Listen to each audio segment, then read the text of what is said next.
We're going to really unpack the story of Holland Barrett. So first, Maria, can you tell us who you are? What is your role? And tell us a little bit about Holland Barrett for those who don't know the organisation. Thank you, Barb. So I'm Maria. I'm head of resourcing and employer brand at Holland Barrett. I joined Holland Barrett in September 2021, which is not long ago, but it feels ages, to be honest, because it's so many things happening in Holland Barrett in general. So you know probably all Holland Barrett, as it's on basically every high street retailer selling vitamins, but probably that's not on the surface is what Holland Barrett is going through. We're going through massive transformation, transforming business from the vitamin retailer to the health and wellness organization globally. We have over 800 stores in UK and Ireland. We have over 220 stores in Benelux, in Belgium and Netherlands. We have our branch in China. We're trading in China via local marketplace, and we're recruiting in China. We have quite a big chain of franchise stores, which is across the globe in 18 countries, and we're investing massively into different channels, not only in stores. You probably saw the changes in the stores look and feel, the product line. We introduced food recently, our own label. We invested massively in technology, developing our customer insights, data, understanding how we operate, and investing in engineering of our own platforms. So everything we do in Holland Barrett, what you see, our marketplace, our e-commerce, our websites, our applications, it's all done internally by technology team. So that means that our team was quite busy recruiting all these beautiful people to Holland Barrett to enable the transformation going. So recruitment was really focused on growing the teams across the board, bringing strategy people, bringing in some cases doctors, engineers, different people to support the transformation going through. So Maria, tell us, when you joined, what did you find in terms of what the current recruitment process looked like? And then as the transformation started to come to life, how did you start to evolve that from a strategy and execution point of view? So when I joined, we did not have much of the team in place. It was just a few people in Holland Barrett. One person was responsible for the entire recruitment in retail, and there were a couple of people responsible for all the rest of the recruitment. I had probably 200 positions to fill in technology only, and then around 150 positions to recruit across we call hubs, our head office, and continuous recruitment needs in retail. So just on the retail side, you're hiring how many a year with how many recruiters? Because you run a decentralized op model of hiring. We have decentralized model, so that's what I was coming to. In head office, we're recruiting with a full service model when we do drive recruitment directly by the recruiters. When it comes to retail, it's store managers who do the recruitment, and that's why we have a quite small team supporting and more enabling the recruitment for the stores. So yes, so that's... Okay, and so that scale of a couple of recruiters supporting the stores who run recruitment, so how many people are you hiring on an annual basis, roughly? Roughly in retail, it would be between 2,000 to 3,000 a year annually. Okay, and so tell us about the before and after. How were they doing it before you introduced Sapia, and then what does that process look like today? Well, it's difficult to say before. I would say it was very diverse experience for our candidates. So it would always depend on how store manager dedicated to recruitment, how they're skilled to do the recruitment, how they're knowledgeable to do the recruitment, and how much time actually they have to do the recruitment, because our stores are very, very different. We have very small stores, but we have also massive stores with quite high turnover, so it was all over the place. And when we looked at the data, that's the first thing I looked at. We had time to hire was probably around 25 days from the moment position was open. And as you mentioned in your starting point, that's such a delay comparing. It made us very uncompetitive on the market. We were not competitive enough to attract the best talent from the market. So that would mean that we would hire those who are available, not those who are fitting our requirements or competences or expectations. So that was quite a big gap. And what does that look like today? Today we have time to hire average 10 to 12 days from the moment applications are open. And that would mean for candidate that's anything between 3 to 7 days going through the process from the moment they applied. So what bothered you the most, or what concerned the business the most about what you inherited, what you walked into? Was it about the inconsistency in which hiring was working? Was it about that you weren't hiring the right person because you're going through a transformation, or the length of time? What were the real drivers of change? All of this, to be fair. Initially, my concern was lack of standard of how we recruit people into Holland Barrett. So what are we actually looking for? And the second was the candidate journey.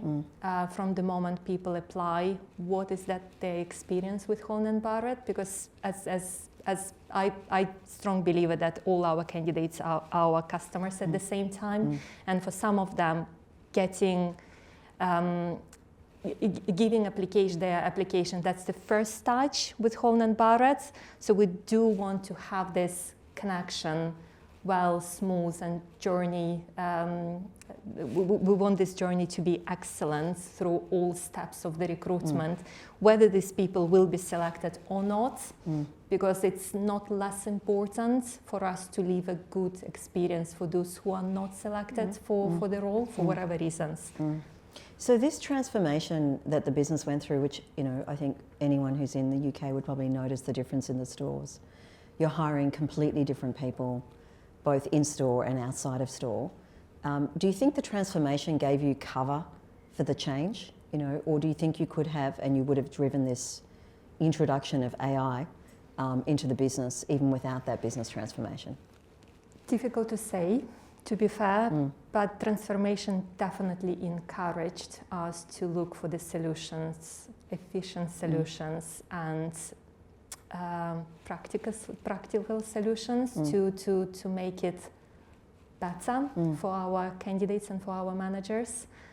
It was just for you to understand, if you are in the transformation, the pace is twice faster in retail, because changes are happening every day, every time. So the pressure on the store managers is high.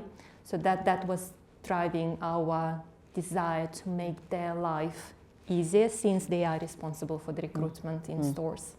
So I think that's part of what we've seen collectively across customers, is you need someone with that leadership mindset and hustle to take advantage of that context to really drive this forward, because it does come with some challenges when it comes to people resistance. But let's go back to candidate experience, which is really, from memory, why you chose Sapia. Can you talk to us a little bit about the process you went to in terms of change, and why candidate experience is what you led with initially when you rolled this out back in 2022? So when I joined Holland Barrett and I reviewed how our application process is and what the feedback candidates receive from us, I unfortunately found that some positions would attract as much as 900 applications.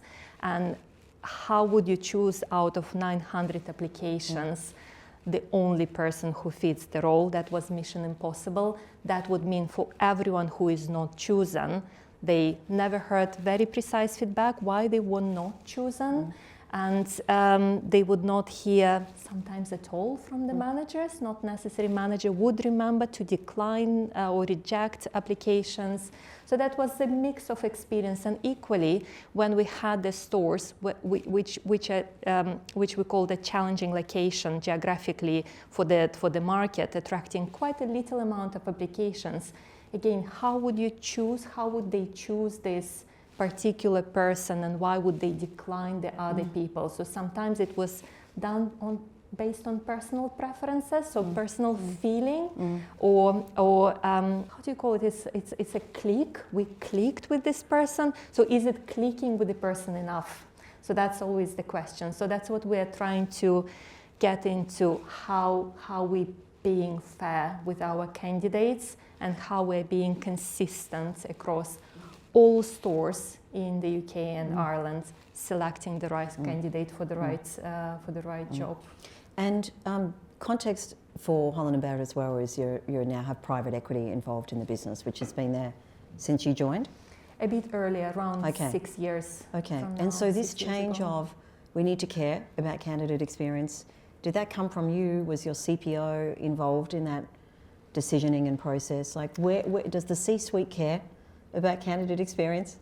Yes, I think in general our focus on customers shifted massively since we started the transformation, and the outcome of that, if we care about customers, how do we deliver to our customers? What do we do for our people to make sure that we have right people in the right place and we deliver them excellent experience, whatever they do in Holland Barrett and whatever stage they are in Holland Barrett. So does that mean that this change to really put candidates first and experience first almost becomes part of your bigger story around we need to do that in store, so therefore we need to do it in recruitment?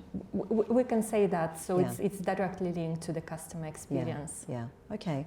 And what was your concern, if any, around how candidates would feel about doing this, AI and the change? That's a very big shift when you did it you were early.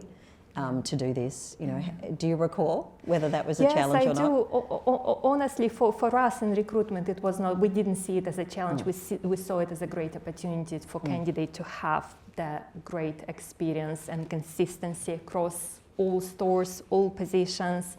However, we did have concerns coming from the store managers and concerns coming from the retail operations that were questioning. Why would we do that? Wouldn't we take the personal experience of the candidates and replacing it with the AI? So there was a lot of questions around how would that feel? Is it representative for the candidate as Holland Barrett doing AI interview instead of doing a personal touch, personal connection at this stage? So we had to work quite hard with Leah, who is also here, to convince and to trial and to showcase that AI is not to replace human touch. AI is to support the right selection and bring the right candidate for continuous conversation. And on contrary, every single person who goes through the online assessment receives the reports. So that gives a lot of personal touch when people see the report, regardless if they were chosen for the role or not. So it's just the fact that thousands of people who are applying with Holland Barrett, they hear from us and they get something personalized. So it's much more personal. So that's the level of the discussions we were having with our store managers. But there was quite strong pushback in the beginning when we started this conversation with the business. As you look back on that, is there anything that you would have done differently from a rollout perspective? And maybe if you can start with, you did a proof of concept and then you rolled it out. I know it's going back a few years. Well, it is difficult to say because there were so many changes happening at the same time for stores. They had to plan the new products, they had to plan new stores, implementations, and then on top of that, the recruitment comes, HR comes and saying, well, we want you to be a bit more efficient, a bit more practical, and we want you to do something completely new. And some of the store managers have never done that.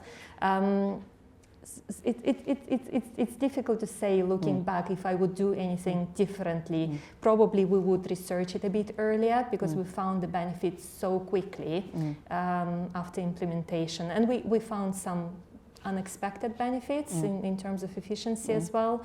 Because originally we were focused on the candidate experience and making the process fair and consistent.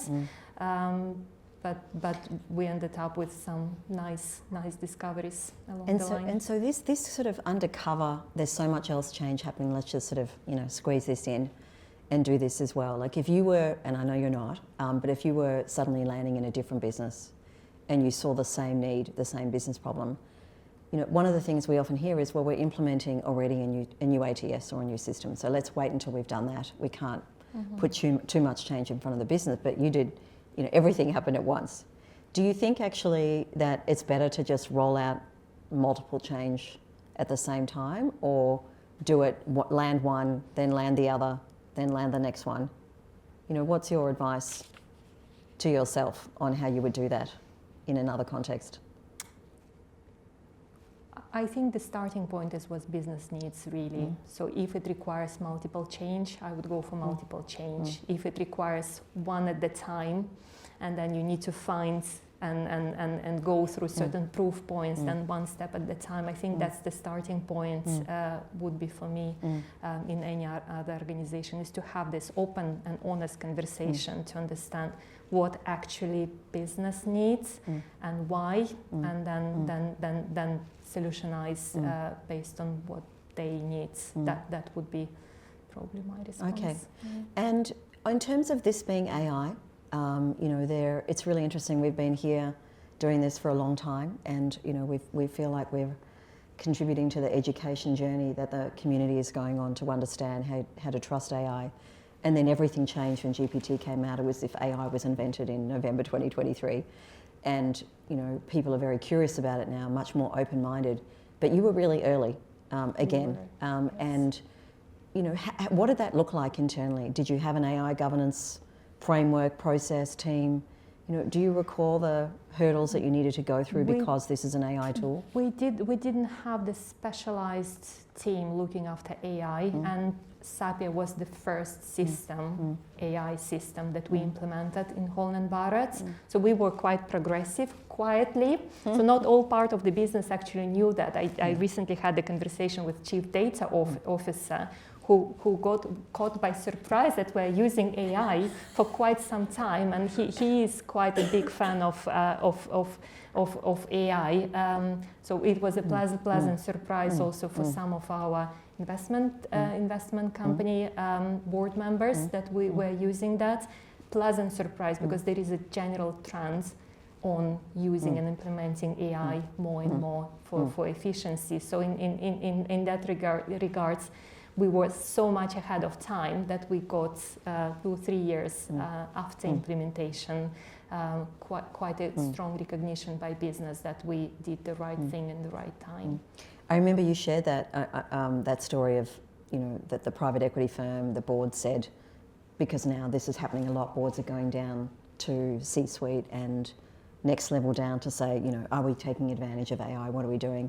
And you're like, well, we've been doing that for years. How did that make you feel? When proud. Incredibly proud. Not only because we're in fact using that, but how much it serves the business, how much it appreciated by store managers, by regional managers, by our district directors, how much they praise the excellence of the recruitment. We do have gaps in the recruitment, but it's not related to Sapia. In terms of selection process, we've got really positive feedback. So it's pride not only for the fact that we're using AI, but for the fact how much it pays back to business. Just on the candidate experience piece and change, you shared with me that you see on Glassdoor feedback from candidates. Was that a tool that you used to drive hiring manager adoption? Like, do they care about candidate experience? Was that one of the ways you had them become more comfortable with it? They do now. So I think we managed in introducing the standardized process of the recruitment, where Sapia plays a significant part to help to select the right fitting candidate. That in general shifted our store managers' focus on making recruitment faster, sleeker, with a standard.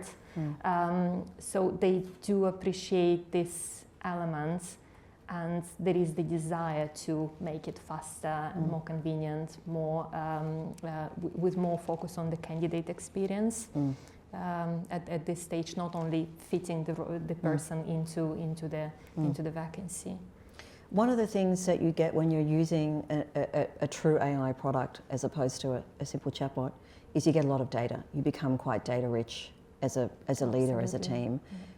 You know, how did you find that? Was that useful? What do you find is helping you better manage your function and manage up because of the data access? Well, we do speak the same language as our business partners, so it's better business partnering. We manage to speak the same language. We talk numbers with our retail colleagues. That helps a lot to keep the conversation around what needs to be done rather than what nice to be done. So it's very, very precise data that helps us to drive these conversations. Have you found that your team have gone on a bit of a learning journey as well in terms of data literacy? Like, is that a muscle that they've built through using AI to learn how to use the data? Yeah. Well, we are a data-driven team. So the team who joined us, Leah joined us just after I joined, few months after, in November, and then everyone else came after. So the team is straight away into data. So we do use it. It's just our everyday life, I would say. Great. It's not even a question. So for us, that's how we live. So you put a lot of work into training. Tell us a little bit about what you invest in your new hires, and you know what you found when you started in terms of whether that investment was paying off on retention. In Holland Barrett, we do qualify our store colleagues to advice. That means that they go through 12 weeks intense training, and they need to go through it to be able to qualify. So the training has costs behind, and one of the nice surprises that we found is the reduction of the staff turnover within first 3 months and within first 6 months of the employment. That plays the key part in impacting the costs of the hires. So can you share with us a little bit the numbers that you started with and where you see it now? From top of my head, it was close to 80% when we 74% when we before Sapia. When we introduced Sapia, we saw the drop down by 30% half a year after introduction, and the most recent was around 10% within first 3 months staff turnover. Okay, which so is from 74% to 10% or so. 10%, okay, yeah. And the value to the business, you know, can you share with us why does that matter? So there are several elements. The recruitment is costly exercise. So every time you have a position, that means there is a cost behind of advertising, recruiter time, store manager time, instead of being on the sales floor with a customer or with other tasks.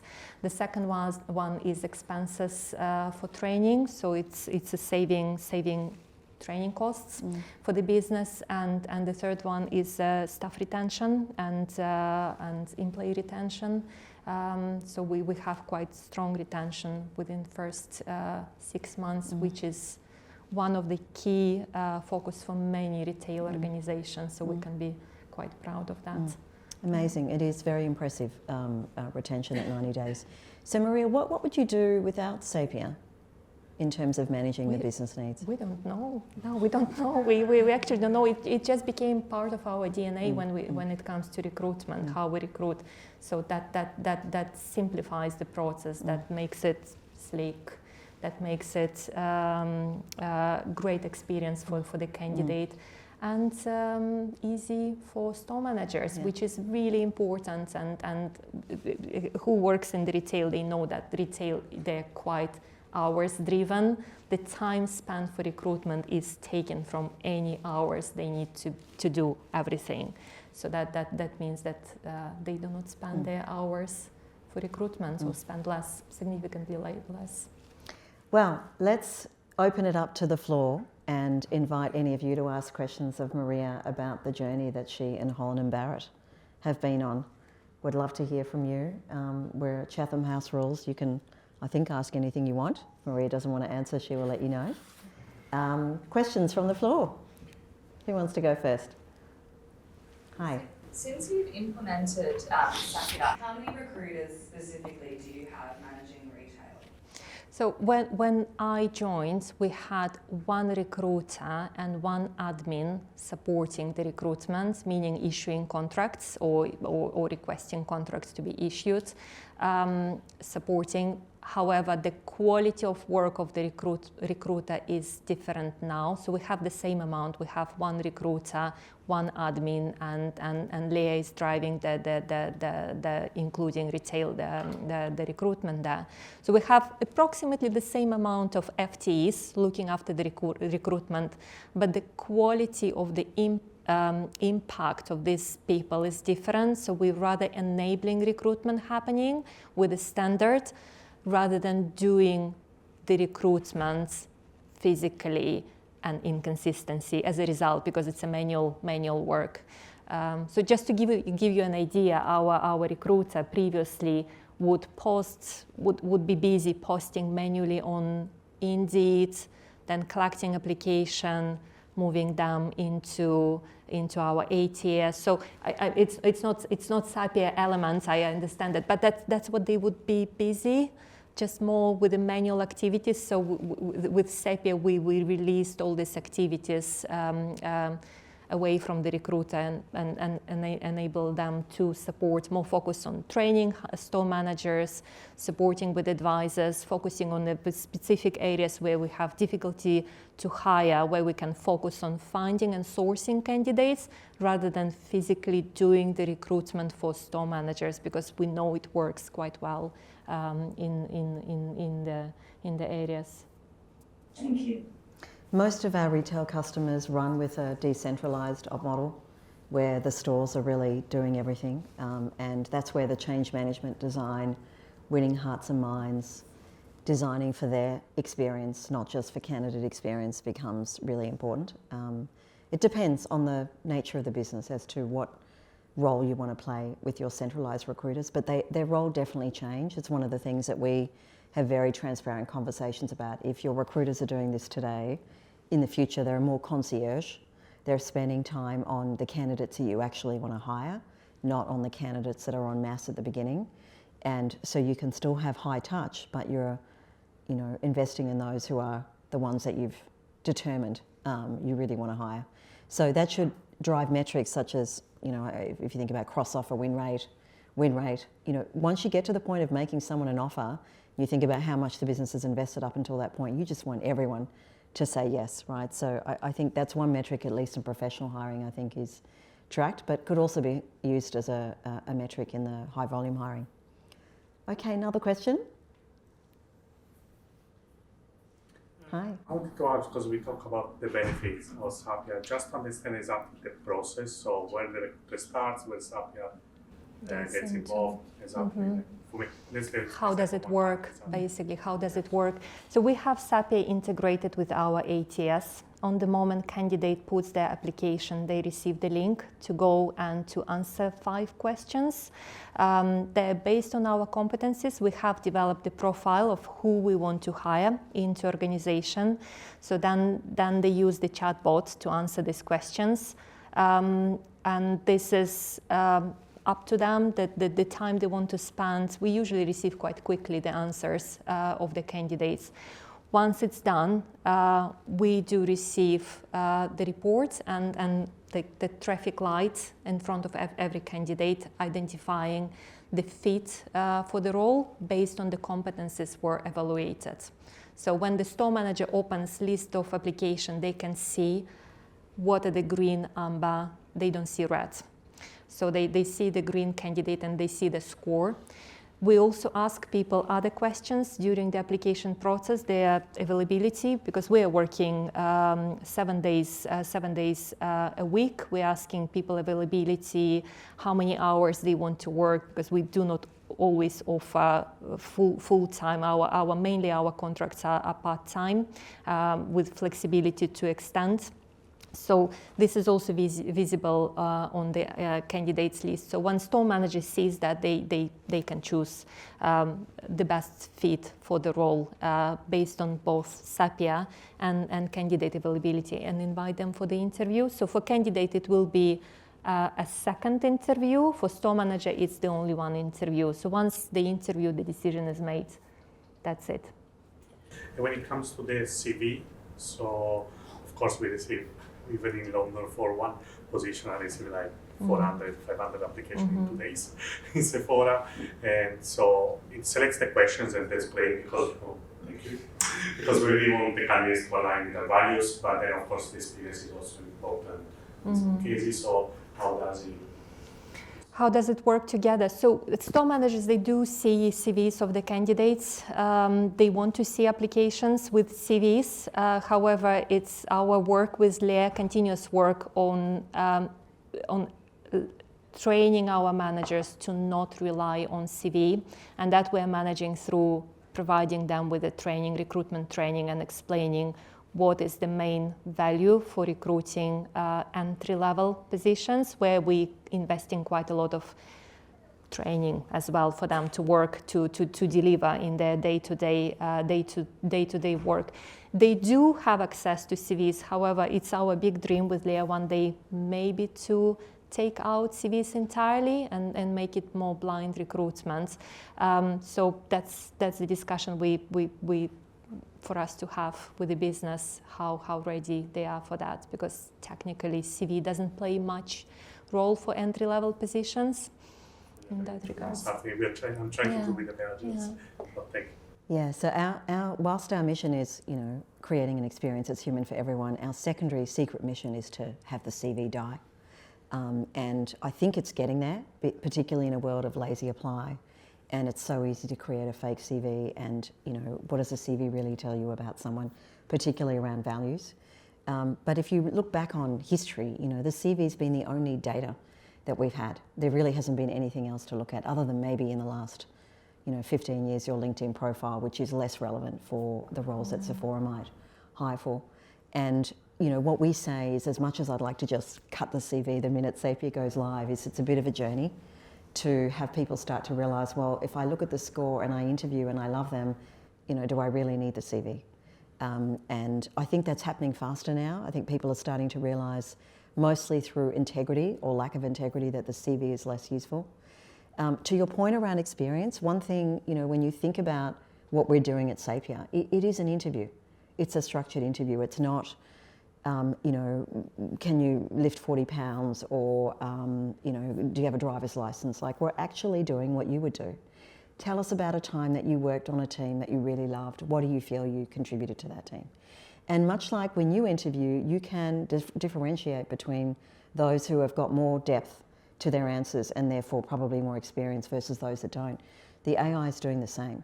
So it is measuring relative experience, but experience is not necessarily a predictor of success. It's about how good you were in the execution of that role. So one person who spent 2 years at Starbucks versus another who spent 2 years at Costa may be completely different in terms of their capability. Tenure doesn't necessarily explain performance or predict performance. And so that's where the ability to go really deep on, are you truly someone who can do this role? It's very hard to do that consistently as humans and without bias as humans. That's what you're getting when you're having a real interview right from the outset. But I think we tend to say take pieces away as you go, rather than take it all away right up front, so that people can, almost, you're generating demand for automation through it being used, rather than forcing too much automation too quickly. Hi.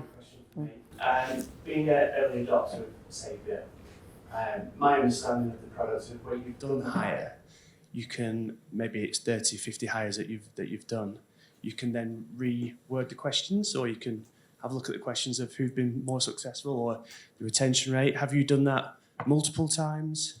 Do you mean changing the questions we're asking candidates? Correct, yeah. Profile, By the retraining. profile. We are changing our profile, retail profile. We are actually in the middle of work. We recently reviewed our profiles.